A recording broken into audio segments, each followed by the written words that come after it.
Those who cannot remember the past. Those who cannot remember the past. Remember the past. Are condemned to repeat it. Are condemned. Are condemned. Are condemned to repeat it. Those who do not remember the past are condemned to repeat it. The mission is to absolutely remember the lessons of the Holocaust, to teach that this should never happen again, to teach what happened.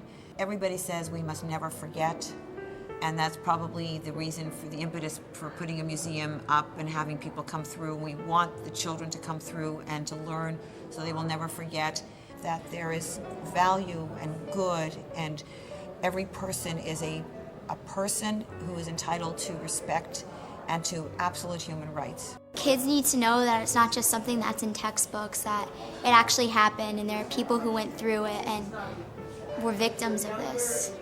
This museum made a conscious decision when it was being put together not to have any graphic pictures. Our school children come from 5th grade and up. We want them to learn. We don't want them to be frightened, not to go home with nightmares, not to go home just remembering only the scary photos, but not the lessons that the docent has been trying to teach them and the survivor has been trying to teach them. And I think that young people, doom and gloom just doesn't do it. You need to know the doom and gloom, but unless you can change a behavior with a positive action in your own life, nothing is going to change.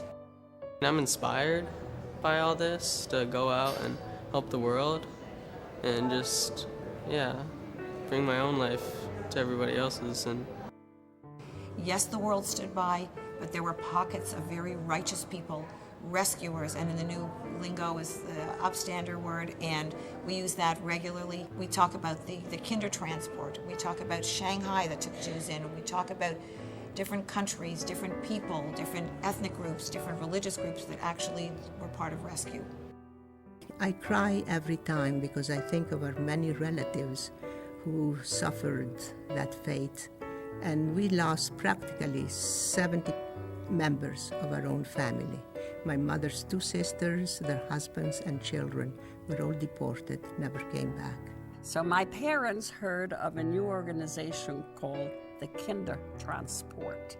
It was formed by non-Jewish people in Austria and Germany who went to Great Britain and asked them in Great Britain if they would be willing to take in children without their parents in order to save their lives.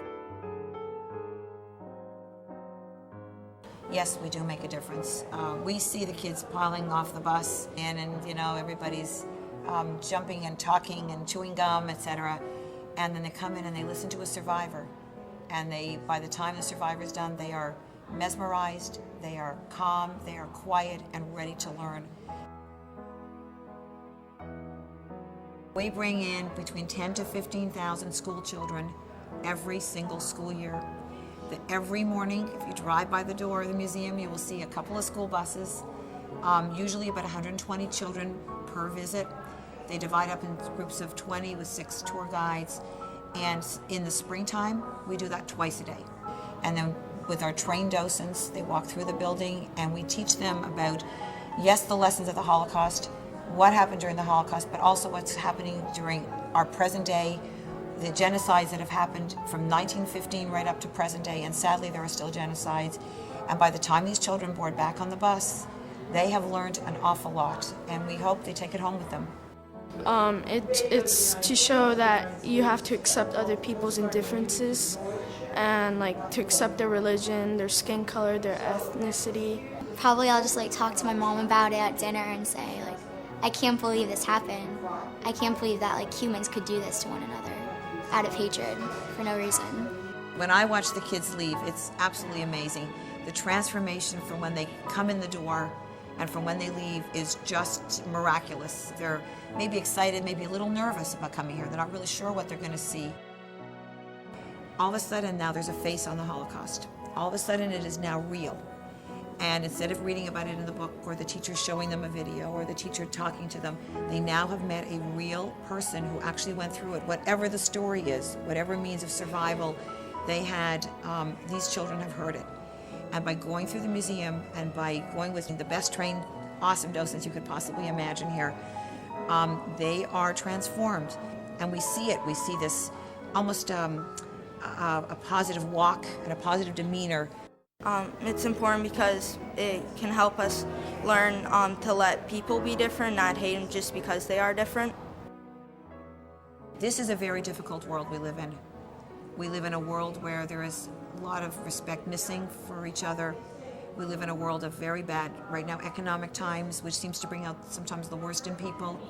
We live in a world where there is a genocide going on in Sudan, where people are being killed and bad things happening in Congo, where this is just happening all over the world. We've seen in our lifetime, we've seen Rwanda and Bosnia, and if we don't tell this story, nobody will tell this story. We need to be here to tell the story of these genocides, not for the graphic horrors, not for how many people were murdered, but for what we can learn from it so that we can go out and maybe perhaps do a little tikkun olam, a little repairing of the world.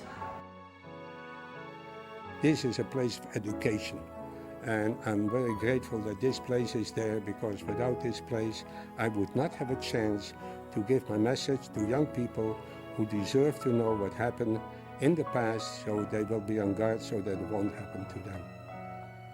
For them, it doesn't make that much sense. It's hard to believe. And this is the same thing with these kids, and I think the Holocaust Museum does a great job with sending their trunks into schools, so they are prepared a little bit before they come to see what is going on. Teaching trunks are an amazing piece of what we do.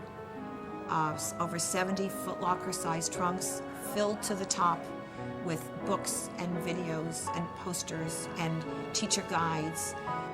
You know, our museum is a teaching museum. And this is what is so important. You drive by that Holocaust Museum and you see school buses there. Every day of the week, we bring in sometimes close to 100 children, because we must never forget. We need to be here to remember the survivors, to remember those who perished, who gave their lives, who were murdered. We need to be here to educate, and we need to be here to fill the mission, to recognize the inherent worth and dignity in every human being. Holocaust Museum presents through exhibits, through lectures, through talking to young children, school children, and adults for that matter, is so invaluable in improving the humanity of mankind. And that's what it is. You see, the Holocaust was actually so inhuman that if civilization ever permits it to happen again, then not only the Jews, the whole humanity failed.